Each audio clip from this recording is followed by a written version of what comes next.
നിരപരാധികളായിട്ടുള്ള നിരാലംബരായിട്ടുള്ള പലസ്തീനികളെ ആക്രമിച്ച് അതിൽ പരമാനന്ദം കണ്ടെത്തുന്ന നെറികെട്ടവർക്ക് കിട്ടുന്ന ഏറ്റവും ഉചിതമായ മറുപടിയാണിത്. മരണത്തിൽ കുറഞ്ഞതൊന്നും ഇസ്രായേലികൾക്ക് കൊടുക്കാനില്ല എന്ന് ഇറാൻ ആവർത്തിച്ചു പറയുന്നു. ഇത് ഇസ്രായേലിൻ്റെ അന്ത്യകൂദാശയ്ക്കുള്ള സമയമാണ് എന്നുള്ളതാണ്. സകല കണക്കുകളും ഇറാൻ ഒന്നൊന്നായി തീർത്തുകൊണ്ടിരിക്കുകയാണ്. ഈ ലോകത്തിൻ്റെ ഭൂപടത്തിൽ ഇസ്രായേൽ എന്ന രാജ്യം ഇല്ലാതാകുന്നതിന് ഇനി ഏതാനും ദിവസങ്ങൾ മാത്രം മതിയെന്ന് ഇറാൻ ആഹ്വാനം ചെയ്യുകയാണ്. ഇസ്രായേലിലെ എല്ലാ സംവിധാനങ്ങളും തകർക്കുകയാണ്. അതായത് അവരുടെ ഇൻ്റലിജൻസ് വിഭാഗം ആകെ ഗുരുതരാവസ്ഥയിലാണ്. അവരുടെ നിലവിലെ പ്രോഗ്രാമിങ്ങുകൾ പലതും ഹാക്ക് ചെയ്യപ്പെടുന്നു. മൊസാദിൻ്റെ ചാരപരിപാടികൾ തകൃതിയായി നടക്കുമെന്ന് വിചാരിച്ചെങ്കിൽ ആ മൊസാദ് കേന്ദ്രം വരെ തകർക്കപ്പെടുന്നു. ഭാഗികമായെങ്കിലും ഇറാന് അത് തകർക്കാൻ സാധിക്കുന്നു. നിർത്താതെയുള്ള സൈറൻ ഇസ്രായേലിൽ മുഴങ്ങിക്കൊണ്ടിരിക്കുകയാണ്. അതായത് മിസൈലിൻ്റെ തുടർച്ച. ഒരു വലിയ രീതിയിലുള്ള ശരവേഗം ഒന്നിനു പുറകെ ഒന്നായുള്ള മിസൈൽ ബോംബാർഡ്മെൻറ്റാണ് ഇറാൻ നടത്തിക്കൊണ്ടിരിക്കുന്നത്.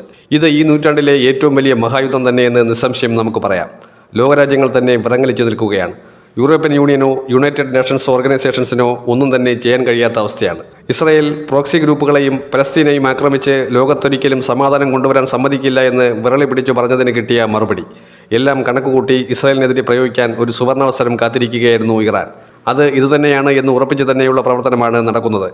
ഇസ്രായേലിൻ്റെ പ്രധാനപ്പെട്ട ആണവ കേന്ദ്രങ്ങൾ, ആയുധപ്പുരകൾ കത്തിനശിക്കുന്ന കാഴ്ച.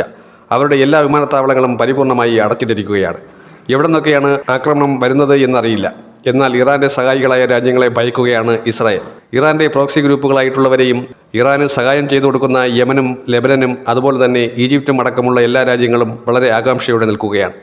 ഏതു സമയവും അവർക്ക് നേരെയും ഇസ്രായേൽ ആക്രമണം നടത്താം. അതിന് പ്രത്യാക്രമണത്തിന് വേണ്ടിയുള്ള എല്ലാ സജ്ജീകരണങ്ങളും വെടിക്കോപ്പുകളുമായി നിൽക്കുകയാണ്. കലുഷിതമാകുന്ന അന്തരീക്ഷത്തിൽ ഇസ്രായേൽ ഇനി പണി വാങ്ങിച്ചു കൂട്ടാൻ പോവുകയാണ്. ഇത് വളരെ നേരത്തെ കൊടുക്കേണ്ടതായിരുന്നു. മുതലും പലിശയും ചേർത്ത് ഇസ്രായേലിനെ പറപ്പിച്ചിരിക്കുകയാണ്. ഇസ്രായേലിൽ ഒരു വൻ തൂഫാനായി ഇത് മാറിയിരിക്കുകയാണ്.